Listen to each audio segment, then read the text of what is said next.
રાજ્યસભા ચૂંટણીમાં ભાજપના ચારેય ઉમેદવાર આજે સત્તાવાર રીતે બિનહરીફ જાહેર થશે। આજે રાજ્યસભામાં ઉમેદવારોના ફોર્મ પરત ખેંચવાની છેલ્લી તારીખ છે, ત્યારે સંખ્યાબળ જોતા ભાજપના ચારેય ઉમેદવાર બિનહરીફ જાહેર થશે।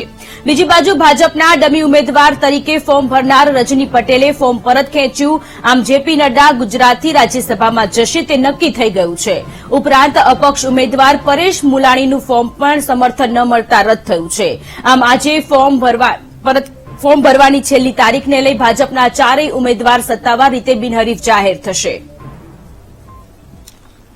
સંવાદદાતા મેહુલ આપણી સાથે જોડાયેલા છે। મેહુલ, રાજ્યસભાની ચૂંટણીમાં ભાજપના ચારેય ઉમેદવાર આજે સત્તાવાર રીતે બિનહરીફ જાહેર થશે, કારણ કે ભાજપની પાસે સંખ્યાબળ વધારે છે।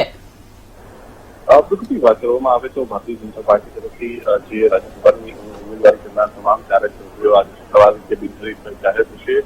ડમી ઉમેદવાર તરીકે ફોર્મ ભરનાર રજૂ થયેલ છે તે ગઈકાલે પોતાનું ફોર્મ જે છે તે ખેંચી ચૂક્યા છે, ત્યારે સમર્થન ન મળવાના કારણે, કારણ કે ધારાસભ્યોનું સમર્થન મળવું જરૂરી છે ફોર્મ ભરવા માટે, તેના કારણે અપક્ષ ઉમેદવાર છે તેનું ફોર્મ જે છે તે રદ થઈ ચૂક્યું છે। અને જે સંખ્યાબળની રીતે જોઈએ તો ભારતીય જનતા પાર્ટીના ફાળે તમામ બેઠકો જઈ રહી છે। અગાઉ 2 બેઠકો કોંગ્રેસ તો 2 ભારતીય જનતા પાર્ટીના ફાળે હતી, પરંતુ જે સંખ્યાબળ છે તેને જોતા ચારેય બેઠકો જે છે તે ભારતીય જનતા પાર્ટીના ફાળે જઈ રહી છે। અને આ જે બેઠકો જે છે તે અંગે જે ફોર્મ પરત ખેંચવાની અંતિમ તારીખ છે, અને આજે સાંજના સમયે જે છે તે આ સત્તાવાર જાહેરાત જે છે તે કરી દેવામાં આવશે।